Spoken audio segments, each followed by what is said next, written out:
हिंदू पुराणातील कथा वाचताना सप्त चिरंजीव कोण आहेत हे समजतं. त्यासाठी एक श्लोक आहे. अश्वत्थामा बलिवार्स हनुमाच्च बिभीषण कृपा परशुरामश्व सप्ते ते चिरंजीविन. अश्वत्थामा, बली, व्यास, हनुमंत, विभीषण, कृपाचार्य आणि परशुराम हे सप्त चिरंजीव आहेत असं मानलं जातं. यातील प्रत्येकाचं आपलं एक वैशिष्ट्य आहे. हनुमान हा केवळ रामभक्त नव्हे तर बालब्रह्मचारी सुद्धा मानला जातो.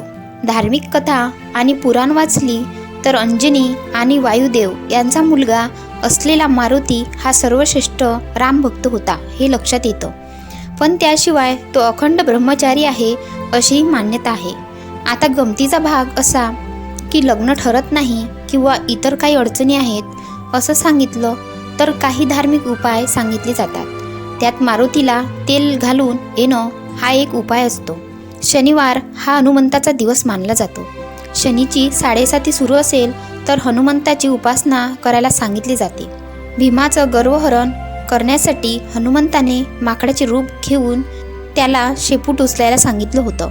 ही कथा तर सर्वश्रुत आहेच. राम रावणाच्या युद्धात लक्ष्मणाला जेव्हा इंद्रजिताने बाण मारून मूर्छित केले तेव्हा द्रोणागिरी पर्वतावरील संजीवनी ही औषधी वनस्पती आणायला हनुमान गेला होता आणि वनस्पती ओळखता येईना म्हणून अख्ख्या द्रोणागिरी पर्वत उचलून आकाशातून येणारा मारुती रायाच होता. मारुती रायाला एक मुलगाही होता. हे तुम्हाला माहीत आहे का? आश्चर्याचा धक्का बसला. मारुती राया तर बाल ब्रह्मचारी आहे आणि त्याला मुलगा कसा काय? नेमकं काय घडलं? हो, हनुमानाला मुलगा होता हे सत्य आहे. या संदर्भात एक कथा सांगितली जाते.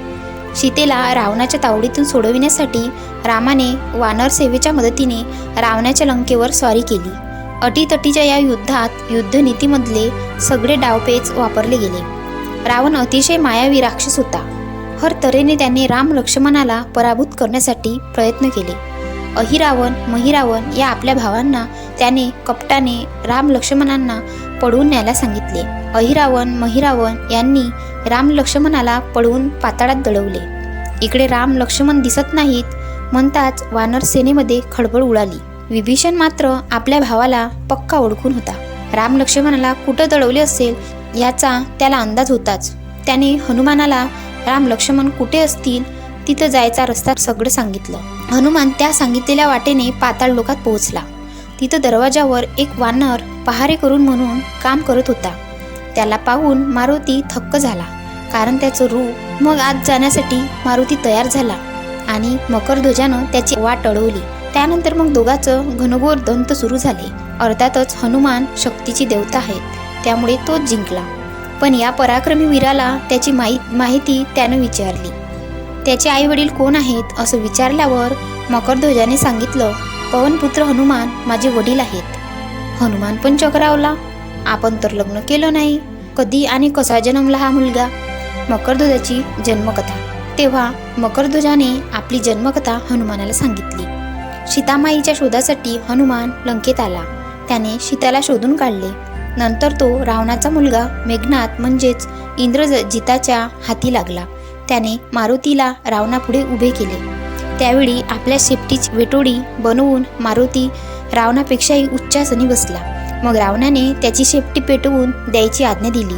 पेटवलेल्या शेपटीने हनुमानाने इकडून तिकडे घरावर उड्या मारून लंकेतील घरे पेटवली. धावपळीत मारुती थकून गेला होता.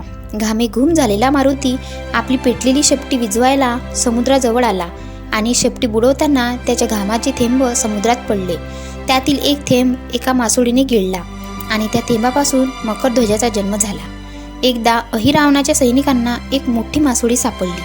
ती मासोळी कापली असता तिच्या पोटात माकडासारखा माणूस सापडला. सैनिक तो माणूस घेऊन अहिरावणाकडे गेले. अहिरावणाने त्याला पाताळ लोकाचा पहारेकरू म्हणून नियुक्त केले. पुढे मारुतीने त्याला बांधून टाकले आणि नंतर अहिरावण महिरावण याचा वध करून राम लक्ष्मणाला पाताळ लोकातून सोडवले. नंतर रामाच्या आज्ञेनुसार मकरध्वजाला राज्याभिषेक करून पाताळ लोकाचा राजा जाहीर केले. अशी ही कथा हनुमानाच्या मुलाची. मकरध्वजाचे मंदिर गुजरातेतील बेट द्वारकाजवळ आहे. हे बाप लेकाचे एकमेव मंदिर आहे. रामायण त्या काळातील कितीतरी अद्भुत आणि चमत्कारिक सुरस कथा आपल्या आजही अचंबित करतात. ही मकरध्वजाची कथा त्यापैकी एक. तर मग मित्रांनो, कशी वाटली ही कथा? जर कथा आवडली असेल तर व्हिडिओला लाईक, शेअर, कमेंट्स करा आणि चॅनल सबस्क्राईब केलं नसेल तर चॅनलला सबस्क्राईब करा. धन्यवाद.